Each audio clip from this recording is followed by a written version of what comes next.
Greetings, ladies and gentlemen. Today is July 21st, and the Birds have flown all the way to the top in the AL East, and they've also made a move along the way. Let's talk about it.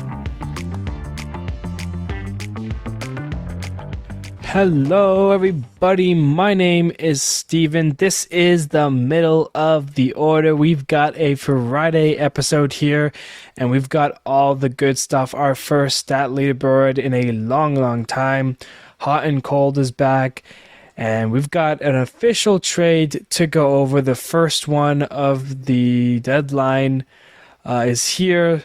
And let me tell you this, if you are an Orioles fan or a Bird fan in general, you're going to love this episode. We've got a lot of things to talk about, and most of it revolves around the Baltimore Orioles and the moves they've made recently on and off the field. So if you are a Birds fan, dive in, because this is going to be a big one for you guys. Let's dive in to our series recap. Leading us off, we've got the Orioles facing the Dodgers at home. They're riding an 8-game winning streak and took an early lead and added on with an Adley Rutschman home run, his 13th of the year.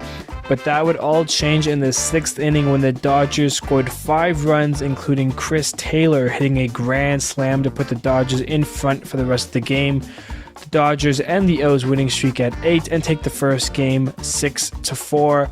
Game 2, Jason Hayward launched a 3-run home run in the 2nd inning, which was a part of a 5-run frame. And if that wasn't enough, the Dodgers added 4 more runs in the 7th. They take that game as well, 10-3. And for the final game, Baltimore scored 4 runs in the first to show they mean business. James Outman and Max Muncy both homered for the Dodgers. Outman becoming the first lefty to hit an opposite field home run over the new, further back Camden wall there. But the O's answered Gunnar Henderson a solo shot, his 15th of the year. That helped the Orioles maintain the lead. They avoid the sweep. They beat the Dodgers 8-5. The Padres are in Toronto taking on the Blue Jays, and in the first game, the Padres opened this series in a big way by hitting 4 home runs. Juan Soto, Manny Machado, Gary Sanchez, and Trent Grisham all go deep. They cruise to a nice 9-1 win. Game 2, Darvish and the Padres pen blank the Blue Jays, while a 2-run single by Machado would be the only runs in the game. The Padres win another, taking it 2-0. And in the final game, the Blue Jays get to Blake Snell. Alejandro Kirk, he has a nice day at the plate. He goes 3 for 3, a home run and a walk. Vlad also goes deep. And for Bassett and the Jays pen, that blanks the Padres. They avoid the sweep. The Blue Jays win it 4-0. Moving along here, we've got the Tigers and the Royals, and they're set to play a 4-game set. In the first game, the Tigers are kept quiet for the first 7 innings while the Royals score 2 runs. But in the 8th, that changes. The Tigers come back. They score 3 runs with the help of a 2-run double from Matt Vierling. The Tigers get a comeback win and take the opener, winning it 3-2. In Game 2, Darion Blanco stole the show in the second game, going 4 for 4 with a triple, 2 doubles, and bringing 3 runs while scoring 3 runs. In this high-scoring game, Spencer Torkelson would hit 2 home runs in the game for the Tigers, and those Tigers would rally for 4 runs in the 9th, but come up a run short. The Royals hold on and win it to even the series. They take it 11-10. In Game 3, Javier Baez would start this game with his 7th home run of the year. And after the Royals took the lead in the 5th, the Tigers would get those runs back. Miguel Cabrera, he singles in the go-ahead run in the 6th, which would eventually be the winning run of the game. Tigers win it. They take it 3-2. And in that final game, Michael Lorenzen continues to surprise as he hasn't allowed a run in his last 21 2/3 innings. He goes 7 innings and keeps the Royals scoreless. The Tigers are able to take the last game. They take 3 of 4 versus the Royals and win it 3-0. The Twins and the Mariners, another 4-game set this one time. And Joey Gallo hits a home run in the first game that would keep the Twins close, but after a 2-run shot from Eugenio Suarez, the Mariners were able to have enough of a lead that even the 3-run home run from Max Kepler in the 9th wasn't enough for the Twins to come back. They were run short. They lose the first game to the Mariners, who win it 7-6.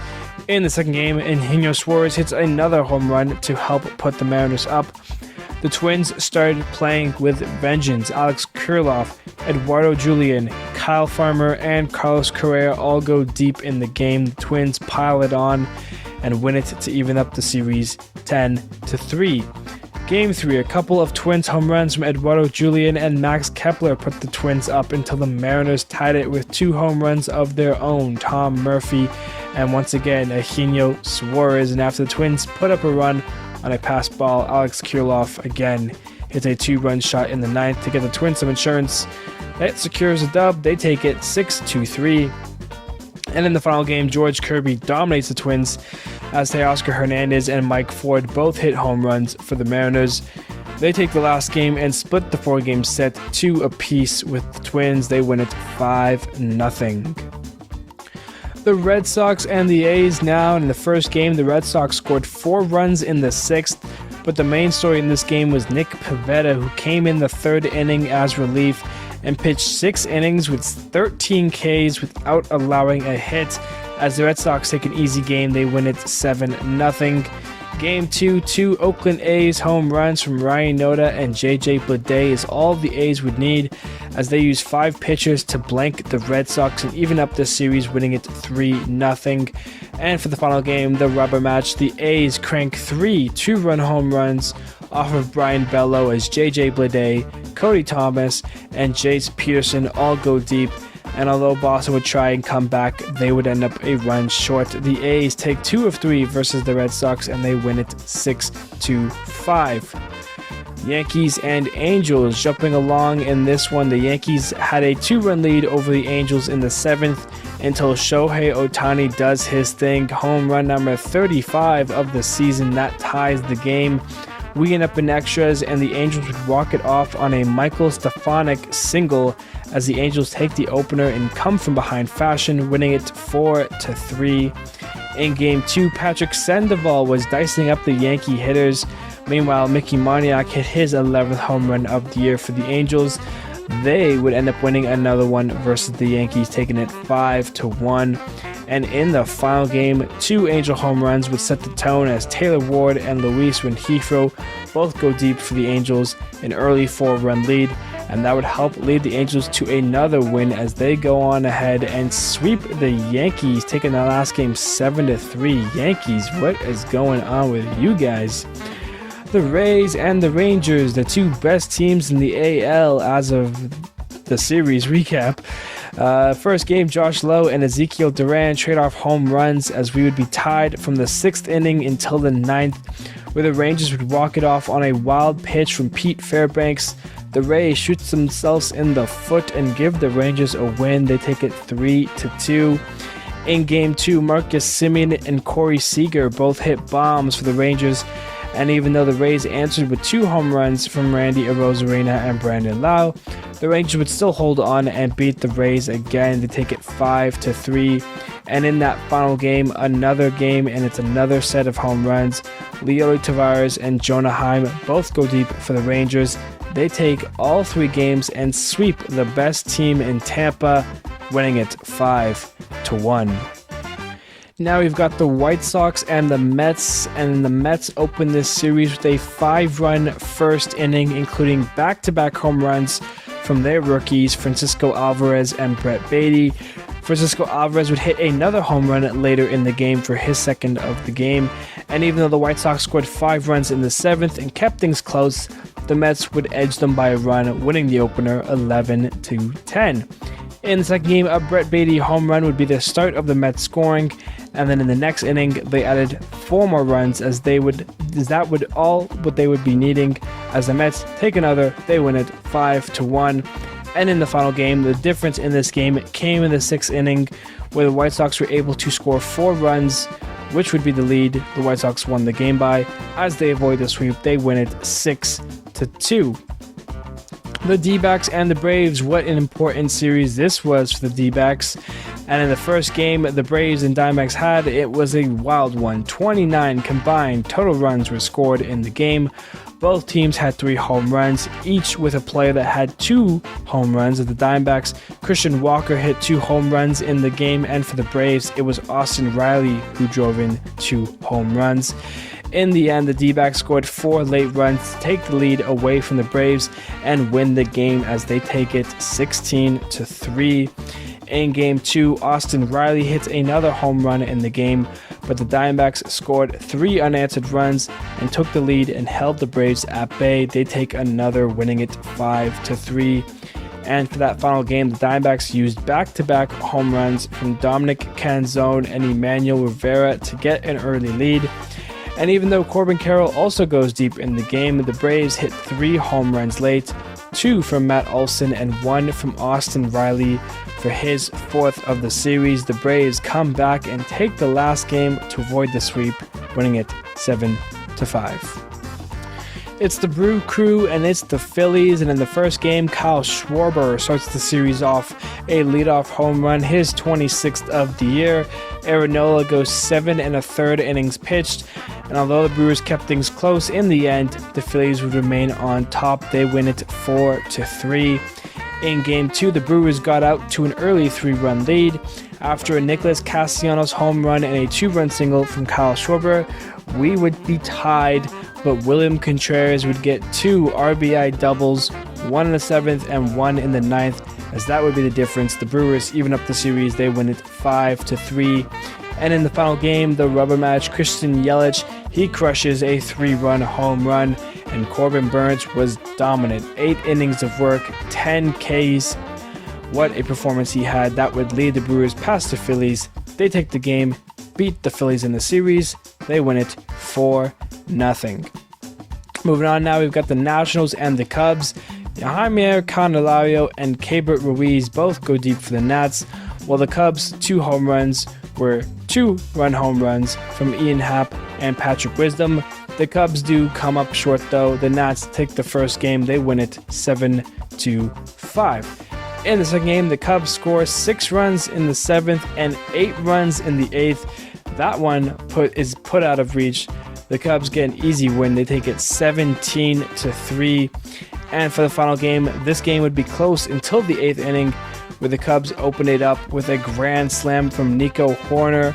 The Cubs hold on and take 2 of 3 versus the Nats, winning it 8-3. Now we've got the Marlins and the Cardinals, and a couple of Marlin home runs from Brian De La Cruz and Jesus Sanchez kept them in the game with the Cardinals, but in the 6th inning, the Cardinals took the lead with a 2-run double from Nolan Arenado, and that would lead to a Cardinals win as they take the opener, winning it 6-4. In the second game, jumping along in this one, the Cardinals would tie the game up in the 7th on a double from Nolan Gorman and send it to extras, where in the 10th inning, the Cardinals' hero was again Nolan Arenado, who hit a walk-off 3-run home run for the Cardinals as they get another win versus the Marlins, taking it 5-2. And in the final game, Nolan Gorman, he crushes a 3-run home run in the first inning. The Cardinals ride that for the rest of the game as they would be in the lead from the whole game after that point. They ended up winning. They sweep the Marlins. They're on a 6-game winning streak and they take it 6-4. The Guardians and the Pirates, and in the first game, the Guardians opened up the series with 3 home runs from Ahmed Rosario, Andres Jimenez, and Josh Naylor. The Guardians take an easy first game. They win it 11-0.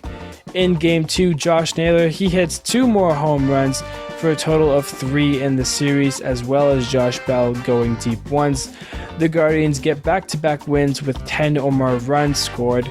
They win that one 10-1. And in the final game, the Guardians jumped to a quick 4-run lead. However, the Pirates fought back and got 7 unanswered runs, including a 5-run 7th inning. They would end up winning it. They avoid the sweep. They take it 7-5. Now we've got a 4-game set between the Giants and the Reds, and it starts with 4 solo shots, 2 for each team. Matt McClain and Jonathan India for the Reds, and Austin Slater and Wilmer Flores for the Giants. This would be extras. And in extras, Jock Peterson, he doubles. That gets the Giants the lead. Camille Duvall, he notches the save. The Giants take the opener. They win it 4-2. In Game 2, Wilmer Flores hit 2 home runs in the game, while Jock Fraley and Will Benson both go deep for the Reds.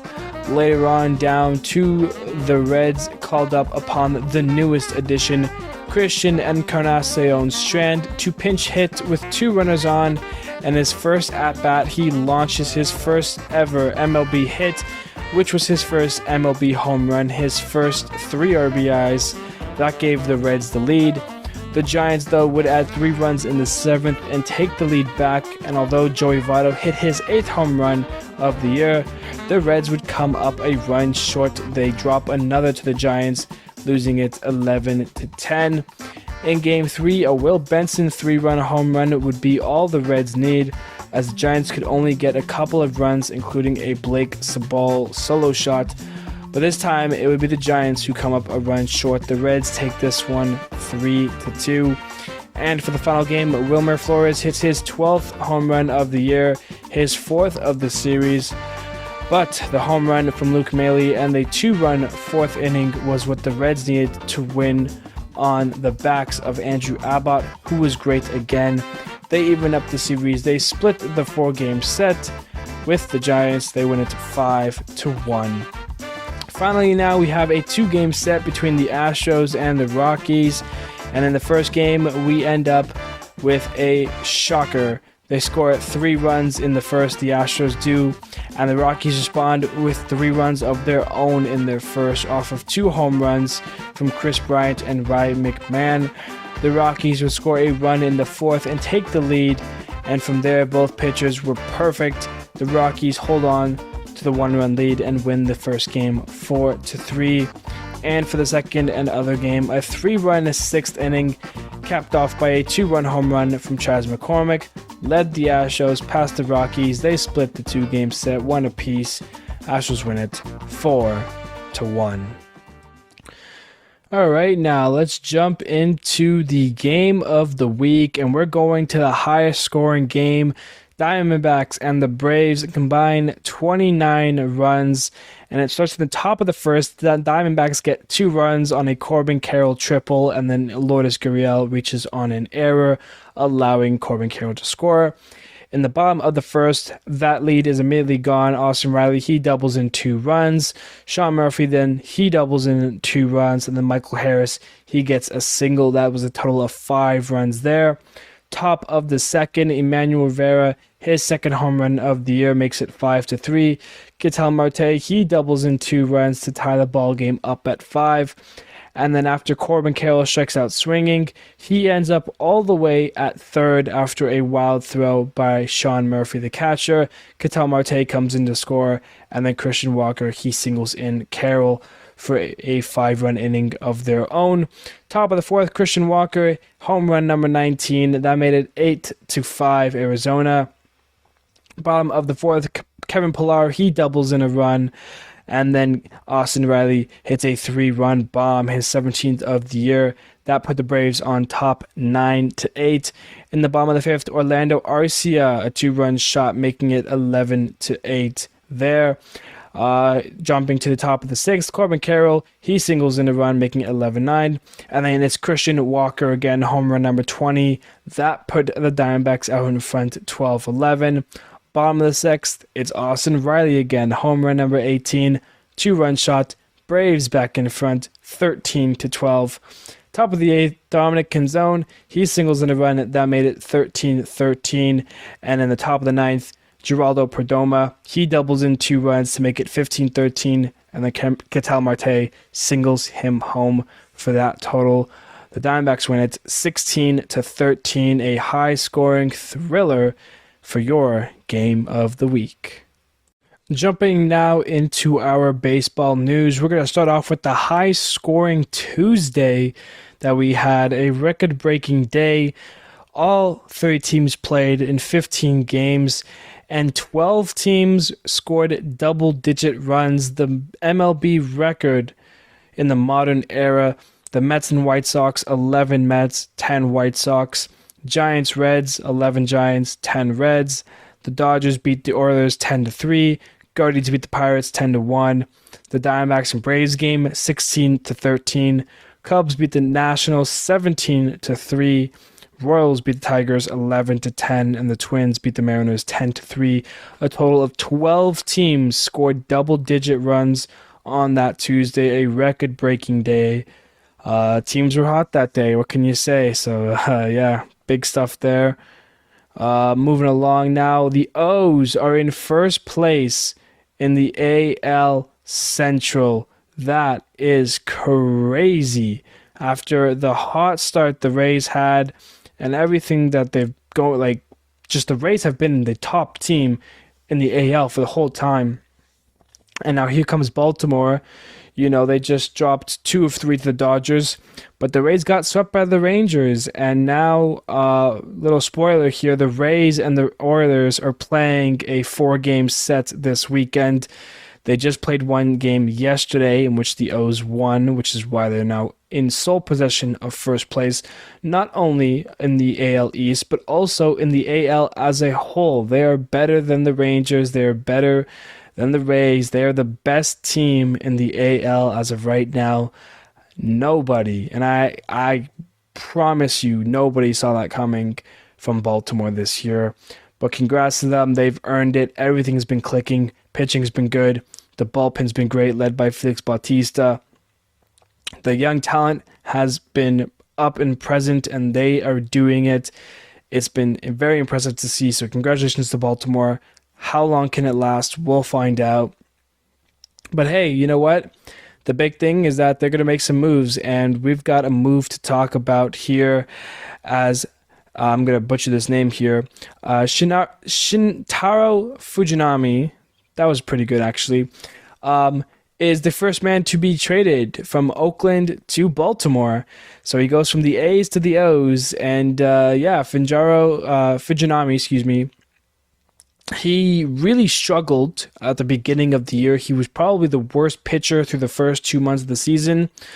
But as of recently, he's turned it on a little bit. Obviously, you know, he hasn't been great. He's on Oakland.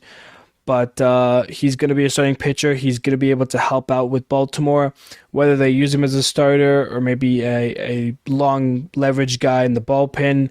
It'll be interesting to see that. Obviously, they know we're getting John Means back soon. But you know what? The O's made a move. Good for them. You know, it's good to see them kind of jumping in the right direction, getting a starting pitcher. You know, it's not someone elite like Dylan Cease or Marcus Stroman, but it's a move that's going to improve the team. And we'll just see what that does. But it's a good sign for Baltimore and their fans to see them taking steps in the right direction there. So, first place in the AL East and in the AL as a whole. A trade for a starting pitcher. How can things look bad for Baltimore right now? Well, they just lost Cedric Mullins to the IL. He's on the 10-day IL with a right adductor groin strain. So that's a tough break for the O's. That's kind of been their leader the last couple of years. So they hope to get him back soon. And another center fielder who's kind of gone down as of recently is Jared Kelenic from your Mariners. He kicked a water cooler after striking out one of the games against the Twins, and he's got a broken foot, so he's going to be out for a while. He was pretty upset with himself in an interview, broke into tears. You know, you can't be doing that. It's definitely tough. But, so Cedric and Jared Kelenic will both find themselves on the IL. Kelenic should be on it a little bit longer than Mullins is. We'll see what Cedric has to say for himself in a little bit. See how that groin strain goes for him. Hopefully he's back in about 10 days or so.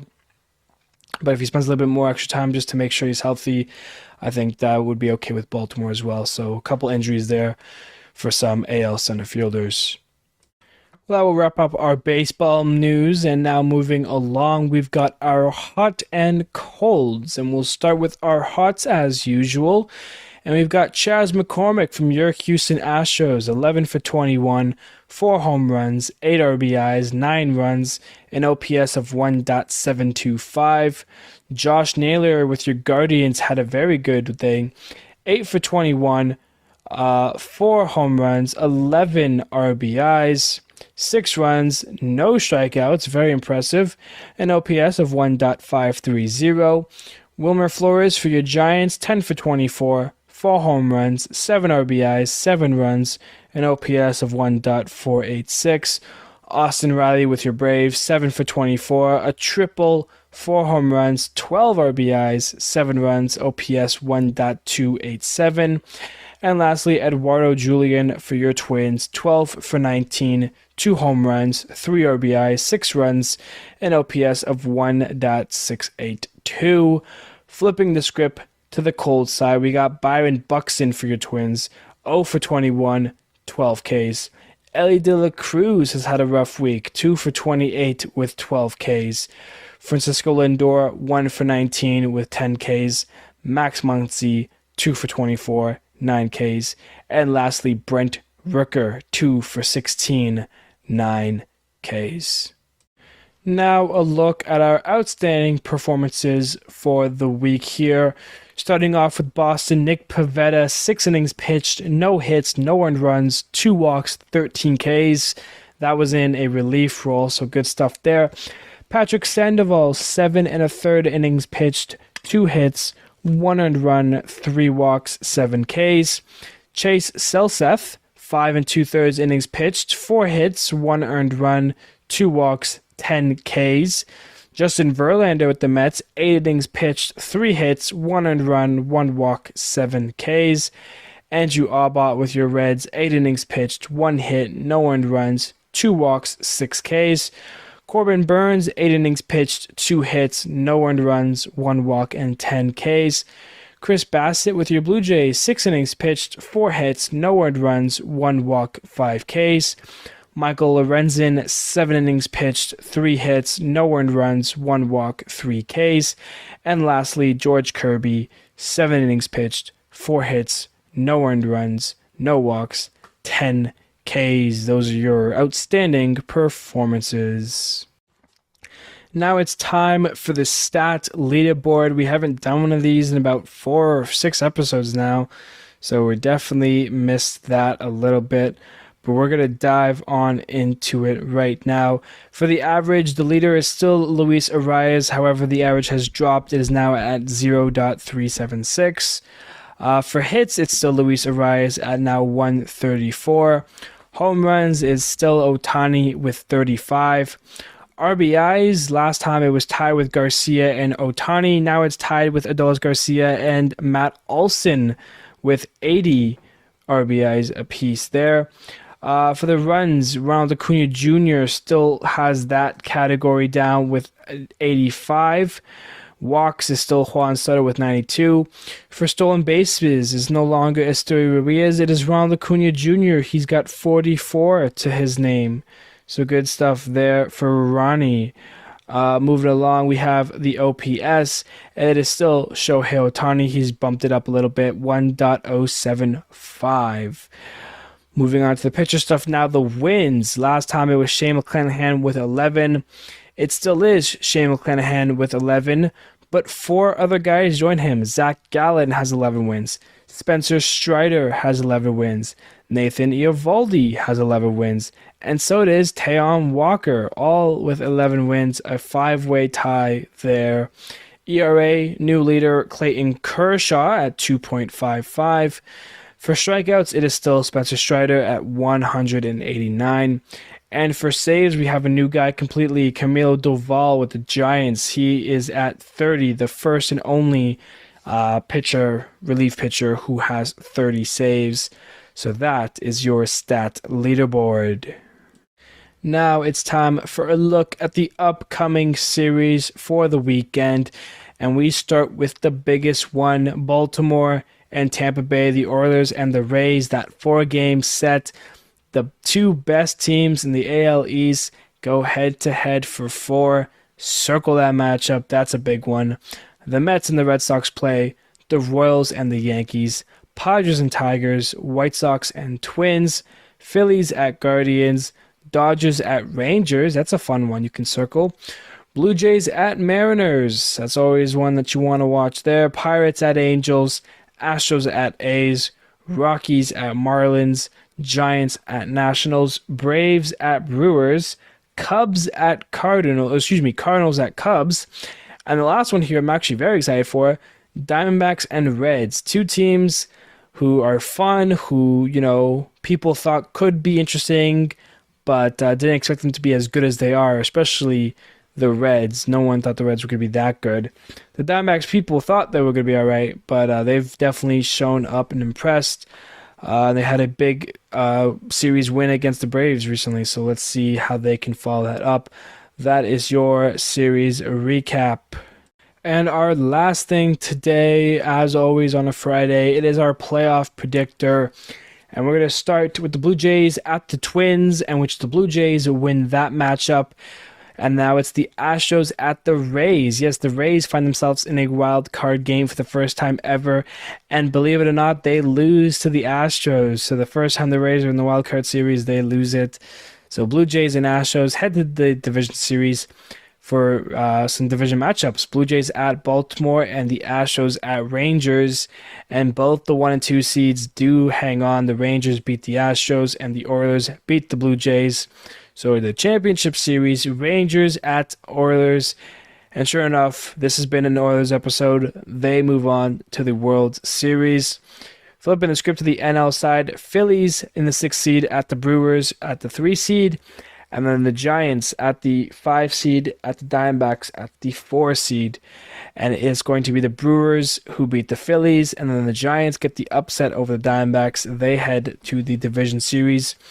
Brewers at Braves and Giants at Dodgers. And just like the AL side, it is the 1st seed and the 2nd seed who win that. The championship series, the Dodgers at the Braves. And again, it's the Braves who win that. The 1 seeds are in the World Series. So the 1 seed Orioles and the 1 seed Braves, the two best teams in each respective division. Your 2023 World Series champions, the Baltimore Orioles. That's how that all wraps up. And speaking of wrapping up, that is going to do it for our episode today. Thank you, everybody, so much for listening. If you're new here and you want to support me, feel free to subscribe to the channel, follow the podcast, like the videos.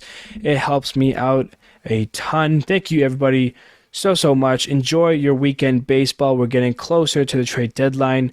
Baltimore and Rays, if you're a baseball fan, sit down for one of those games. Those are going to be some good, intense games at the Trop. Thank you, everybody, so much. And I will see you, all of you, on Monday.